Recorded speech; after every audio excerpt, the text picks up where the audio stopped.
The most noble creature in the Warhammer world to take flight is undoubtedly the Griffin. Possessing the hind quarters of great cats and the head, forelimbs, and wings of mighty birds of prey, their very presence is enough to inspire awe and terror. Their steel-sharp talons strike with a finesse more befitting an elven swordmaster than a monstrous beast, and that skill has earned them the respect of men and elves alike. Despite their deadliness, a griffin is never cruel unless something they regard as kin is threatened. Combined with their intelligence, loyalty, and regal bearing, it is no surprise that many Empire and High Elf commanders dream of eventually riding a griffin into battle. Only two factions in the Warhammer world have the temperament and access to their nests needed to train griffins for use in war. The High Elves of Ulthuan capture young wild specimens from the Anuli Mountains, training them to serve as loyal mounts for Great Elven heroes. The men of the Empire will also capture griffins, though these wild-caught griffins are not collected with the intent of being ridden into battle. Instead, the Empire has used them to create a small but durable captive population designed to breed stronger, tougher, and more loyal variants of griffins to serve as mounts for elector counts, respected generals, and powerful amber wizards.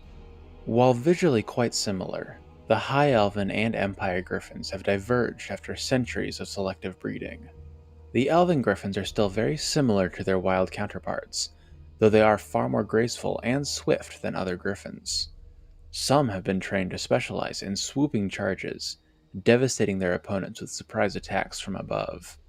Others have senses so keen that they perceive the world faster than other creatures, letting them catch all but the swiftest of enemies flat-footed. The most famous of High Elf Griffins, Stormwing, possesses this ability, letting him fight nearly as quickly as his master, Eltharion the Grim. In contrast to the agile griffins of the High Elves, the griffins of the Empire are titanic, robust beasts. The Empire's griffin breeding program has made them as strong as lesser dragons, and they can sustain notably more injuries before succumbing to their wounds. The scholars of the Empire recognize them as a distinct breed from wild or high elf griffins, and they are referred to as Imperial Griffins as a result. While not quite as swift as a wild or high elf griffin, the Imperial Griffin's strength more than makes up for it. In addition, several breeders have had luck with introducing new mutations into the Imperial Griffin strain. These changes make the Griffin more potent in battle, and are highly sought after. Most famously, some of these mutated Griffins possess a second head. This head moves more sluggishly than the primary head, but it can deliver a devastating bite that excels at killing large beasts and monsters. A less obvious, but no less useful mutation is the possession of a blood roar. The battle cry of a griffin with a blood roar is so terrible that it unnerves anyone who hears it, breaking their morale and forcing them from the battlefield. The most famous Imperial Griffin is Deathclaw, the iconic mount of the Emperor Karl Franz. Claimed by many to be the mightiest Imperial Griffin to ever live, Deathclaw's defining trait is actually his incredible dedication to the Emperor. Even among a species bred for loyalty, Deathclaw is an exemplary specimen. Whenever Karl Franz has been wounded, Deathclaw has viciously guarded his body for hours against overwhelming odds, refusing to let anyone but the Reichsguard approach unmolested. When not being ridden into battle, Deathclaw is allowed to fly freely over Altdorf during the day before returning to his enclosure at night. His blood roar can be heard echoing throughout the city during the day, an arrangement which the citizens of the city are not thrilled with. Still, as of now, Deathclaw hasn't harmed anyone he isn't supposed to, so he can still freely roam the open sky. In both High Elven and Imperial cultures, griffins are seen as noble and mighty beasts. Their imagery adorns banners, armor, and clothing to represent courage, honor, and strength. Yet not all races of the Warhammer world share this reverence for the creatures.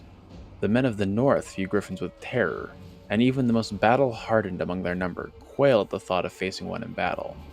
Norskins call them heralders, as it is said that their appearance heralds great changes.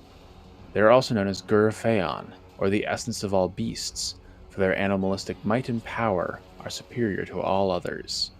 If a warband can muster the courage and skill required to kill a griffin, however, they are regarded with great respect by the rest of the North. In Total War Warhammer, Griffins are a mount option for generals of the Empire and Amber Wizards on the Empire roster, as well as prince and princesses on the High Elf roster. Both the Empire and Howl varieties do basically the same thing.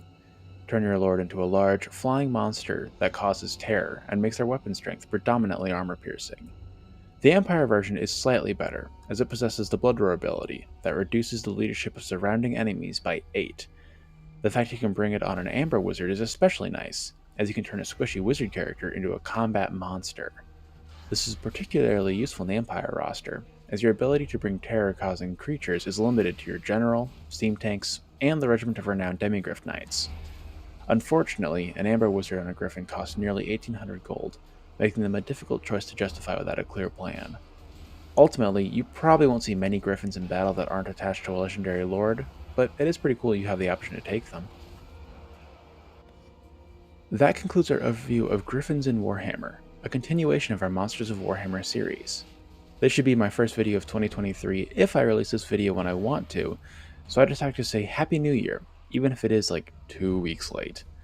This video was a request from Lotus Petals and Barbs, so I hope you enjoyed the end result if you're watching. If there's something you want to see covered, don't be afraid to comment it down below, as I'll eventually get around to it. Until next time, this has been Sigmar's Chosen, signing off for now.